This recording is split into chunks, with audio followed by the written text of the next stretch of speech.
हाँ निश्चित स्वागत योग्य पदक्षेप कारण प्रत्येक भक्त से किसी ना किसी चाहे किसी ना किसी तार निज सख्य अनुजाई दान करने को किंतु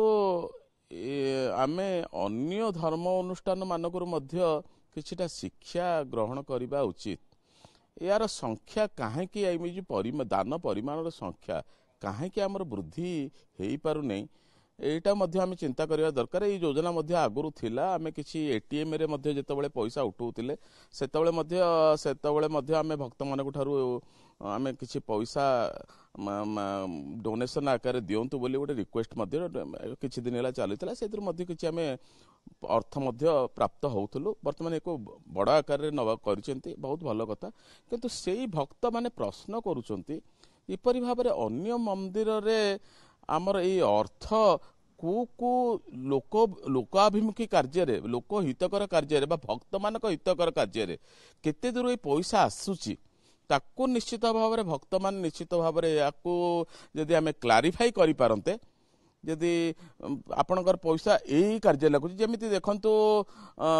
गोटे जगन्नाथ वन प्रकल्प किसी पैसा इन्वेस्टमेंट जहाद्वारा आम देखु आम काठ भल हो पार एवं परिवेश सेहीपरि गोटे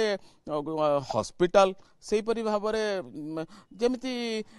आप चिंता करूँ जमी जगन्नाथ आउ भक्त मानी जमी महाप्रसाद इत्यादि यही सब कार्य जदि आम गोटे अधिका लोक मानक कही पारते जदि आपण कार्य पैसा यही कार्य लगुच ताले लोक टिके आउरी अधिका माने को अभिवृद्धि घटन्ते एथि सहित अन्य मंदिर को मध्य जदि आमे तुलना करिबा आमर खाली कम पैसा आमे रखुचे आमे कोऑपरेटिव सेक्टर अधिका बड़ वित्तशाली लोक मानकर बा कोऑपरेटिव सेक्टर को अट्रैक्ट करिया को हेले निश्चित भाव में तांकर जेमिति 80G एक्ट माने इनकम टैक्स एग्जेम्पशन जदि मिलता ताहले अधिका कोऑपरेटिव सेक्टर मध्य एठिकी माने एई कार्य को आसी पारंते एवं एई जनहितकर कार्य ता पुणी जोड़ी ही पारंता एटा अधिका गोटे सुदर प्रसारी हो पारंता मोर अनुरोध खाली खाली पैसा रखिदेले हेबनी तार सुबिनी जो भक्त मानकर कौन कार्य आसुची महापुरुष को कार्य आसुची एटा सार्वजनीन मध्य